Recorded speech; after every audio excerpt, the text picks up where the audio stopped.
Are you exhausted? For most, the morning alarm is a call to the trenches, followed by a day of hand-to-hand combat with clients and a final showdown with bills.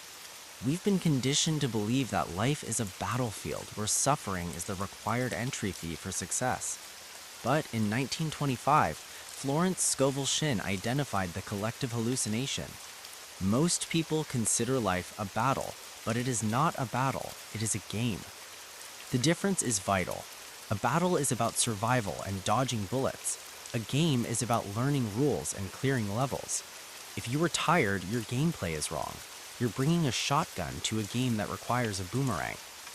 The game's source code is giving and receiving. This is the game of boomerangs. If you broadcast anxiety or shout, "I'm broke," the system's AI simply matches your order. It's time to unclench your brow and put down the gun. We aren't here to fight, we're here to crack the cheat codes. Are you ready to reboot your system? Alright, we've established that life isn't a battle, it's a game. But here is the problem. Most of you are playing with a broken controller. You think your thoughts are just harmless noise. You think when you make a self-deprecating joke about being broke or forever alone, you're just being funny. You are not being funny, you are writing code. Your mind has 3 departments, but the one that ruins your life is the subconscious. Think of it as pure power, like steam or electricity. It drives the engine, but it has absolutely no direction of its own.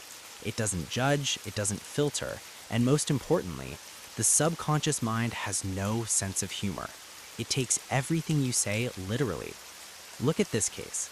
A little girl loved to play pretend. Her favorite game? She pretended to be a widow. She would dress up in black clothes, put on a long black veil, and walk around the house looking tragic. The adults thought it was hilarious. They said, "Oh, isn't she clever? Isn't she amusing?" She wasn't being clever. She was placing an order. That image of herself, the grieving woman in black, was impressed onto the sensitive plate of her subconscious. It sat there for years. She grew up, she met a man, she fell deeply in love, and she married him. And then the game executed the code. Her husband died young. For years, she wore that exact black dress and that exact sweeping veil she used to play in.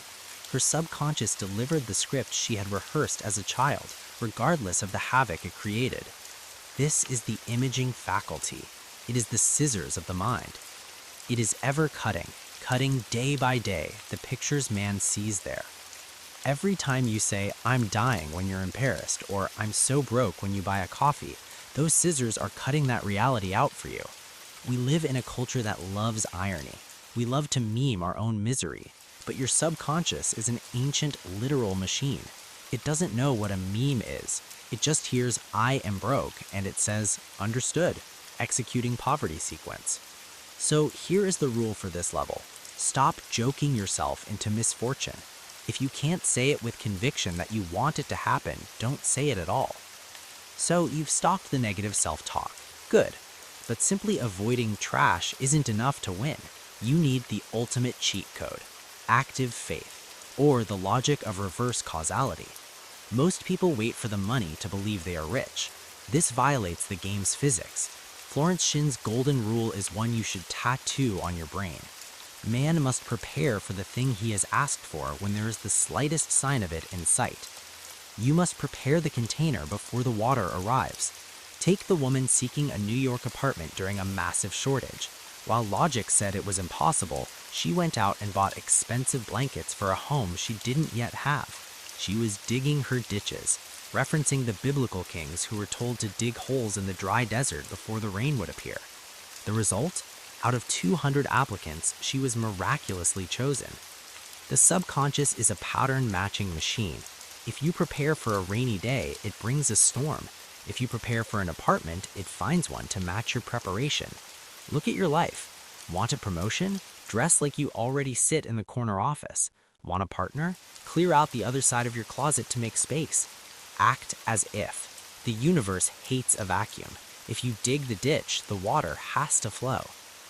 So you've got the right mindset. You're ready to receive. Now how do you know where to move? Most of you are navigating this game using the wrong map. You're using your reasoning mind. You make pros and cons lists, you analyze the risks, you look at your bank account, you look at the job market, and you calculate. Florence Shin warns us, the reasoning mind is often your enemy. It relies only on what it can see, and in this game, the winning move is usually invisible. To win, you have to switch your navigation system to intuition. Shin calls it the hunch. I love that word. It's not divine revelation from the clouds, it's just a hunch, a sudden urge. Intuition means to be taught from within. Here is the perfect case study on why logic fails and intuition wins. A woman comes to Shin on a hot summer day. She's desperate, she's worn out, and she has exactly $8 to her name. Now, pause. Put your logic hat on. If you have $8 in New York City, what does the reasoning mind tell you to do? It screams, save every penny, eat instant noodles, hustle, get a job immediately. But Shin asks her one question. Have you a hunch to do anything? The woman hesitates. She says, I don't know. I seem to have a hunch to go home. Her home was in a distant city. The ticket would cost almost all her money, and her home was a place of poverty, not opportunity. Logic said, that is suicide. The game said, that is the path. Shin looked at her and gave her the golden rule of strategy. Never violate a hunch. The woman bought the ticket. She went home. Logic would say she just played herself into a corner. But when she arrived, she reconnected with an old family friend. Through that friend, she received thousands of dollars in a miraculous way. If she had listened to her logic, she would have stayed in New York, starved and struggled. By following the irrational hunch, she cracked the code. This is the scariest part of the game for smart people. We are addicted to logic, but Shin tells us infinite spirit is never too late. So next time you are at a crossroads, stop asking your brain for a spreadsheet. Ask your gut. Do you have a sudden urge to go to a specific coffee shop? Go. Do you have a random thought to call a friend you haven't seen in 10 years? Call them. That isn't a distraction. That is your GPS recalculating. Follow the hunch. We've covered the glitch, the subconscious, and the strategy, intuition, but the final piece of equipment is your word. Without it, the other codes fail. Florence Shin calls your word your wand. In this game, your speech acts as legislation. Every time you say, I have terrible luck, you are signing a law that bans success from your life. When dealing with a nightmare boss or a toxic neighbor, your instinct is to fight. The game says, transmute them. Use this specific code. Every man is a golden link in the chain of my good. By saying this, you refuse to see an enemy and instead define them as a delivery service for your blessings. This shift in energy forces them to either change their behavior or vanish from your reality entirely. Your action plan for this week. Watch your mouth. If a sentence doesn't align with the reality you want, stay silent.